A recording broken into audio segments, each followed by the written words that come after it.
여러분 영화 혹시 반지의 제왕 호빗 편을 보신 분이구나. 아마 제가 이제 수수께끼를 낼 건데 대답을 잘 할 겁니다. 여러분들 저를 보면 답을 얼른 알 수가 있어요. 제가 수수께끼 하나 낼게요. 아무도 보지 못한 뿌리가 있고 나무들보다 더 크고 위로 올라가는데 그래도 크지 않는 것은? 저를 보면 그냥 답이 나와요. 붉은 언덕 위에 30마리 백마, 처음에는 우적우적 씻고 다음에는 요란하게 발을 구르고 다음에 가만히 서 있는 것은? 크게 대답하세요. 또 소리 없이 울고 날개 없이 날고 이빨도 없이 모든 것을 물어뜯고 입 없이 중얼거리는 것은? 잘하시네. 돌적이도 없이 열쇠도 없이 열쇠 구멍도 없고 뚜껑도 없는 상자 그 안에 황금색 보석이 숨어 있는 것은? 잘하시네요. 세상 모든 것을 먹어치웁니다. 새, 짐승, 나무, 꽃, 강철도 물어뜯습니다. 단단한 돌도 가루로 만들고 도시도 흔적도 없이 만들고 높은 산도 두들겨서 부숩니다. 뭐예요? 의미가 있죠. 또 숨도 안 쉬는데 살아있어요. 죽음처럼 차갑고 목도 안 마른데 계속해서 마시기만 하고 온몸이 갑옷에 쌓였지만 쨍그랑 소리 하나 나지 않는 것은? 물고기. 그렇죠. 또 볼 수 없고 느낄 수 없고 들을 수 없고 냄새도 맡을 수가 없습니다. 그건 별 넘어 언덕 아래 누워 있는데 그건 빈구를 채웁니다. 제일 먼저 오고 가장 나중에 따라갑니다. 인생이 끝나고 웃음을 죽입니다. 뭐죠? 이 반지의 제왕 호비편에 보면 이렇게 수수께끼를 서로 주고받고 합니다. 호비 차례가 왔어요. 주인공 호비 차례가 나왔는데 이제 수수께끼를 뭘 낼지 생각이 안 나요. 그래서 뭐라고 얘기하냐면 골룸에게 이렇게 얘기를 합니다. 내 주머니에 있는 것은 뭐지? 이렇게 질문해요. 이 골룸은 미처 생각을 못했죠. 주머니에 뭐가 있는지 알 수가 없죠. 그래서 맞히질 못해서 결국 골룸은 그 신비 반지를 호빗에게 이제 빼앗긴다는 그런 내용입니다. 제가 설교 전에 이렇게 수수께끼를 내는 것은 오늘 본문이 마치 수수께끼와 같이 예수님과 유대인 지도자들이 서로 대화를 하는데 수수께끼를 내고 있습니다. 예수님께서는 눈먼 사람들을 눈을 고쳐주셔서 그래서 보게 하시고 저는 사람들을 다리를 고쳐주셔서 걷게 하시고 예수님은 많은 사람들에게 좋은 선한 일을 행하십니다. 심지어 아이들까지도 예수님을 찬양하는데 호산나 다윗이 자손 호산나 이렇게 찬양을 합니다. 예수님의 인기가 높아지니까 유대인 지도자들이 예수님께 이제 질문합니다. 이제 수수께끼 같은 질문하는 거예요. 뭐라고 질문하냐면 오늘 23절의 질문이죠. 대제사장들과 백성의 장로들이 예수님께 뭐라고 질문하냐면 내가 무슨 권세로 이런 일을 하느냐? 또 누가 이 권세를 주었느냐? 이런 질문을 해요. 이들은 예수님이 대답을 못하면 공개적으로 이제 망신을 주려고 그렇게 계획을 한 거예요.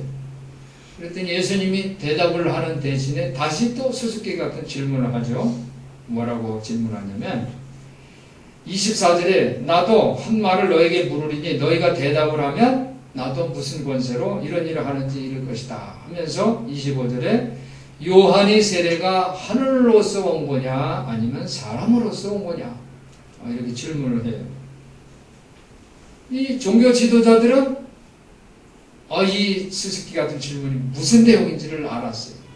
그러면서 자기들끼리 이제 의논을 합니다.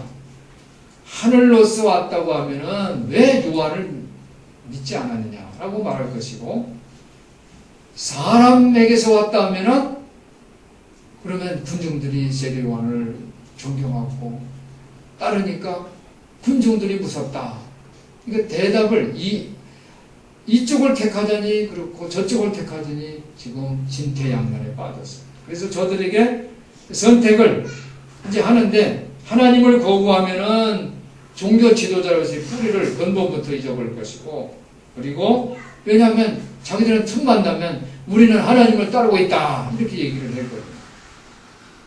그리고 또 요한을 거부를 해도 군중들한테 이제는 존경을 받지 못할 거예요. 그래서 저들은 직접적으로 대답하기를 이제 거절하자 이렇게 의논을 한 다음에 우리는 모른다 이렇게 했어요. 수수께끼라는데 모른다 하면 어떻게 돼요? 모르면 골룸처럼 신비한 반지를 뺏기는 거죠.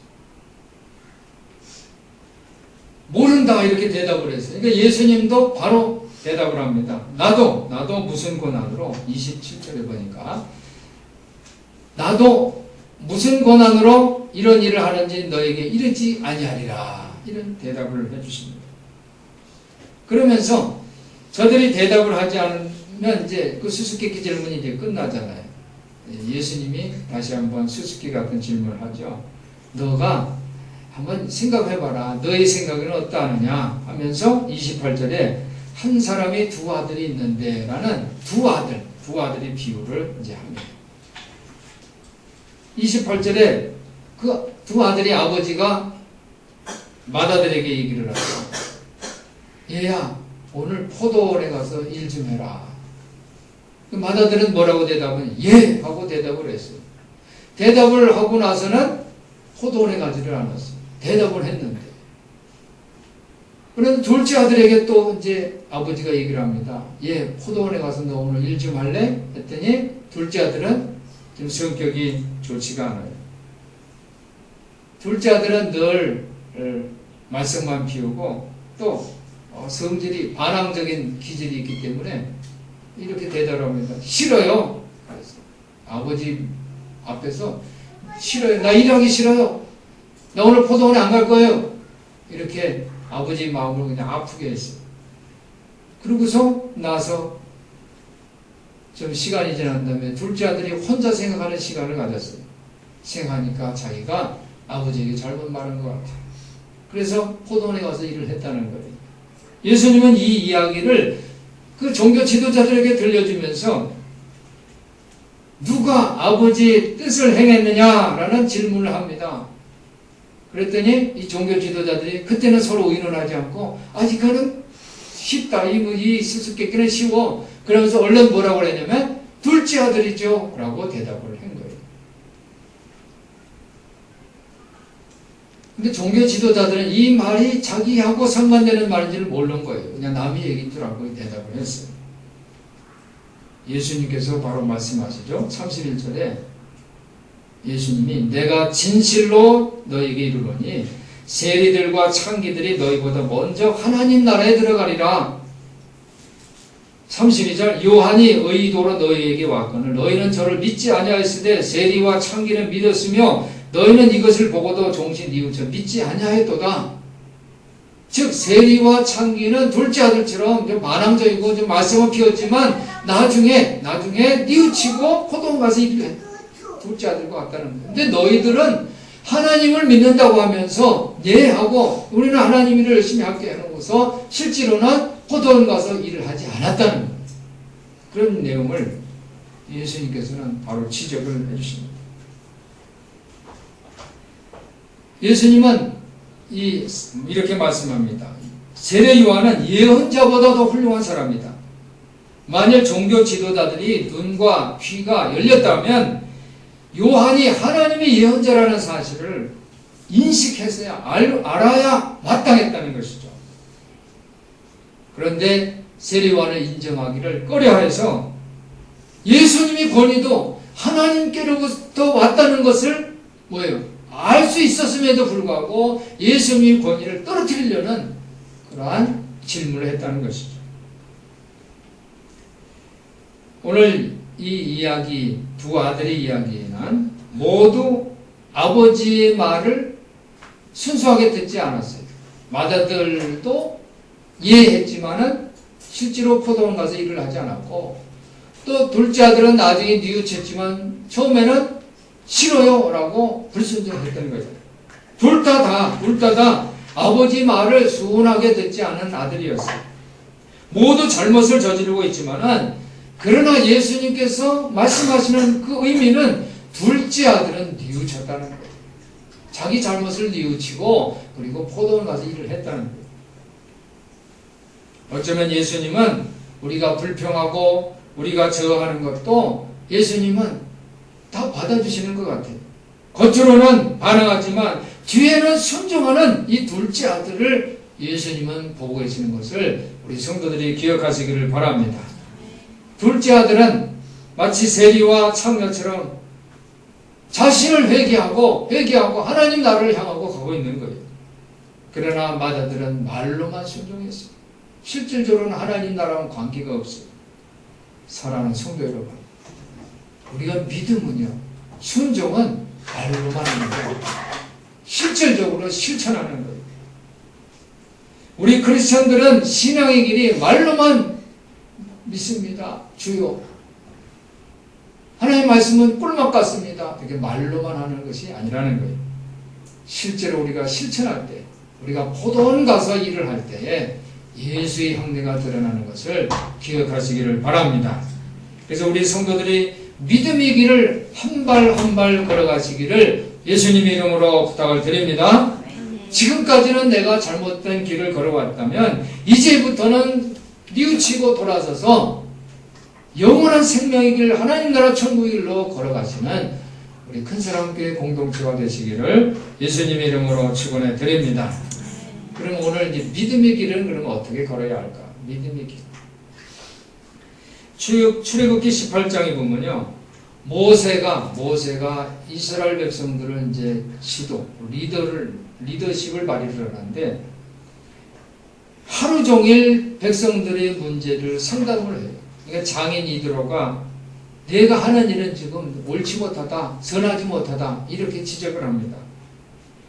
그래서 이 장인 이드로가 모세에들어 뭐라고 하냐면, 이제 너희가 사람을 세워라. 지덕이 겸손한 자, 하나님 앞에 순전한 그런 신실한 사람을 세워라. 그래서 1000부장, 100부장, 50부장, 19장을 나눠서 분담하라. 이렇게 권면을 합니다. 우리의 생활 방식에도 문제가 있을 수 있어요. 우리 삶의 생활 방식, 우리 신앙인이라고 하면서 우리가 감정이 메마를 경우가 있어요. 정말 불쌍히 여기는 마음이 있어야 되는데 불쌍히 여기는 마음이 없어요. 마음이 따뜻하면, 감정이 있으면 불쌍히 여길 수 있는데 불쌍히 여기지 않고 어떻다 저떻다 하면서 판단하고 이렇게 계산하고 저울로 재고 그래요. 시간이 나면 우리는 먹는 거 과식을 하고, 또 인터넷 서핑하고, 또 뭡니까? 텔레비 보고 그래요. 또 교회를, 영적인 그 생활을 소홀히 하는 경우도 있어요. 정말 하나님을 만나는 예배 시간은 하나님 만나고 하나님으로부터 내가 정말 쉼을 얻고 보상을 받고 그 세임을 얻는 시간인데, 예배 드리는 시간마저도 내가 귀찮게 생각할 수가 있어요. 사랑하는 성도 여러분, 우리 성도들이 이 정말 예배 시간만큼은 하나님 앞에 하나님으로부터 세임을 받는, 그런 내가 보상받는, 영원히 건강하게 살찌우는 그런 시간임을 우리 성도들이 기억하시기를 바랍니다. 예배 시간에 여러분들이 힘을 얻고 능력받고 하나님 앞에 순종하는 그런 참된 예배자, 예배에 성공하는 우리 성도들이 되시기를 예수님의 이름으로 축원해 드립니다. 예수님은 우리가 완전함을 기대하시지는 않아요. 우리가 실패한 것도 다 아세요. 우리가 실패를 통해서 그 잘못된 것을 깨우치고 배우고 올바른 길로 선택해서 그 길을 가라고 오늘 예수님은 우리에게 말씀을 하시는 거예요. 우리는, 사도 바울은 그래요. 우리는 깨지기 쉬운 질그릇과 같다 그랬어요. 질그릇은 깨지기가 쉬워요. 떨어뜨리면 깨져요. 그렇지만 이 질그릇 같은 우리 존재 위에 예수님은 정말 보배와 같은, 이 세상에서 가장 귀한 값진 보배를 우리 마음 안에 담아주시기를 원하는 것을 믿으시기를 바랍니다. 우리 인류의 그 세계관을 보면요, 이 맏아들 둘째 아들과 같은 그런 역사적인 그 기간이 있는 것 같아요. 처음에 우리 인류의 처음 고대사를 보면요, 세계를 끊임없는 그 계절, 봄, 여름, 가을, 겨울 순환 과정으로 봤어요. 태어나고 살고 죽고 다시 태어나는 그런 순환 과정이에요. 마치 둘째 아들이 싫어요 한 다음에 뉘우치고 다시 아버지 뜻을 입은 것처럼 첫째 이 역사는 그러한 순환 과정이 있었어요. 그때는 나무를 사용하는 그러한 시기였어요. 옛날에는 이 나무를 떼어가지고 열을 얻었잖아요. 그래서 그 당시의 세계관은 질서가 있으면 또 무너지는 그러한 과정을 순환을 받아들였어요. 고대 그리스인들 그리고 초대 기독교의 세계관은 그래서 생명을 갖고 있었어요. 그래서 십자가와 부활, 죽으면 부활한다라는 그런 생명의 세계관을 가졌어요. 뉘우치고 회개하는 그런 생명의 세계관을 가졌어요. 어떻게 보면 둘째 아들과 같은 모습이었어요. 그런데 시대가 바뀌면서 물질시대가 왔어요. 그 물질시대에는 나무는 한계가 있으니까 이제 석탄을 쓰고 석유를 씁니다. 이제는 원자력을 써요. 그래서 이 시대는 끊임없이 작은 단위로 분해할 수 있어요. 석탄은 큰 덩어리도 석탄이고 작은 가루도 석탄이에요. 그 원자, 분자, 물질 구조가 똑같아요. 그래서 계량화가 되고 측정도 가능하고 그런 수학을 통해서 에너지원을 효과적으로 착취할 수가 있습니다. 그래서 학자들은 이를 뉴턴 패러다임이라고 불러요. 시간이 마음대로 빨라졌어요. 시간이 앞으로 갔다 뒤로 갔다 그래요. 좀 그렇잖아요. 재생해서 보잖아요. 영상 편집해서 저장했다 다시 볼 수도 있어요. 옛날에는 밤이 되면 밤이고 낮이면 낮이에요. 낮이 되려면 태양이 떠야지 낮이 돼요. 그런데 지금은 밤에도 태양을 우리가 만들 수 있어요. 스위치를 켜면 불이 들어와요. 시간을 우리가 마음대로 조정해요. 밤도 낮처럼 만들 수가 있어요. 그래서 우리가 분산하고 쇠락하고 무질서하는 것을 걱정하지 않습니다. 물질적으로 많아지기만 되면은 그럼 우리는 무한히 진보한다 이렇게 생각했어요. 전문화 시대가 됩니다. 그래서 사회 모든 구성 요소는 특정 임무만 수행하도록 설계되어 있어요. 그래서 다른 것을 하지 못해요. 업무 내용이 바뀌면 그 요소는 무용지물이 되고 말아요.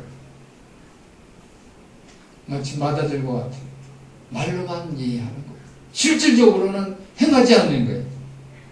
생물학자들은 지나친 전문화는 멸종이 가장 중요한 역할을 한다고 그렇게 말합니다. 그래서 어떤 종이 지나치게 전문화되면 환경 변화에 적응할 수가 없다고 얘기합니다. 인간 사회가 너무 전문화가 되면 다른 환경으로 옮아가는데 융통성을 잃어버리게 돼요. 요즘은 벽에다가 못 박는 것도 사람을 불러서 합니다. 못 하나 박는데 얼마, 1,000원 얼마. 옛날에 다 했죠, 그죠? 주부들도 다 했어요. 끊임없는 물질 시대는요, 이 식민지하의 유혹을 받아요. 다 사람을 사서 합니다. 교회도 요즘은 이제 봉사가 아니라 다 일용직 불러다가 청소시키고, 밥 식사가 또 사람 그날 주일날 사람을 불러다가 식사 봉사하고 이래요. 끊임없는 성장 이미지와 연결되어 팽창하고 정복하려고 합니다. 그리고 항상 우리에게는 정복해야 할 신세계가 있다고 믿습니다. 이제 유용한 에너지원은 찾을 수 없고 앞으로는 쓰레기 에너지를 폐기물을 버릴 장소조차도 없는 그런 세상을 만드는 거예요. 맏아들과 같은 시대가 왔습니다. 그래서 이제 새로운 패러다임을 주장을 합니다. 학자들은. 뭐냐면 한계 안에서 살자는 거예요. 한계. 모세처럼 자기가 혼자 다 하려는 것이 아니라 1000부장, 100부장, 50부장, 10부장을 세워서 일을 나누자는 거예요. 신실한 사람들을 세워서 제덕이 겸손한 자를 세워서 하나님 일을 사역을 나눠서 하자는 거예요. 한계를 인정하는 것이 우리 스스로를 구할 수 있는 길인 것을 기억하시기를 바랍니다. 한계를 인정하면 서로 화해하게 되고 협동하게 되고, 그리고 한계를 인정하면 하나님 앞에 회개하고 뉘우치고 하나님의 명령을 참되게 실천하는, 행동으로 실천하는 그러한 둘째 아들과 같은 존재가 되는 것입니다. 오늘 예수님이 이야기는 지금까지 죄를 지어 하나님의 영광에 미치지 못한 사람들에게 들려주는 말씀 같습니다. 잘못을 반성하고 다시 한번 시도하고 도전해 보라는 따뜻한 초청의 말씀 같습니다. 사랑하는 성도 여러분, 우리의 과거의 실수를 통해서 마음을 변화시키시기를 바랍니다. 하나님 앞에 예배자로 나왔을 때 우리 잘못된 것을 뉘우치고, 그리고 주님의 말씀을 내가 삶 속에서도 나의 교회 생활에서도 실천하겠다는 결단의 시간이 되시기를 예수님의 이름으로 부탁을 드립니다. 우리가 자신만을 생각하면 물질처럼 생명을 잃게 됩니다. 그러나 우리가 생명을 사랑한다면 주님과 서로 협력하고 화해하는, 주님과 동행하는 그런 삶을 살 수가 있습니다. 오늘 예수님은 우리의 다양한 실수와 실패, 약점을 용납하여 주시는 것 같습니다. 내가 이전에 나쁜 선택을 후회하고 그리고 벗어나기를 권면해 주시는 것 같습니다. 오늘 예수님은 한순간 잘못을 저질렀더라도 이내 반성하고 모든 것을 기꺼이 내주고 따르려는 둘째 아들을 오늘 부르시는 주님의 말씀. 이 주님의 말씀을 순종하는 우리 성도들 되시기를 예수님 이름으로 부탁을 드립니다. 오늘 하늘의 문, 하나님의 집은 꽁꽁 닫혀있는 문이 아니에요. 언제나 아들이 돌아오기를 기다리며 현관문에 불을 켜놓고 기다리는 아버지의 마음과 같습니다.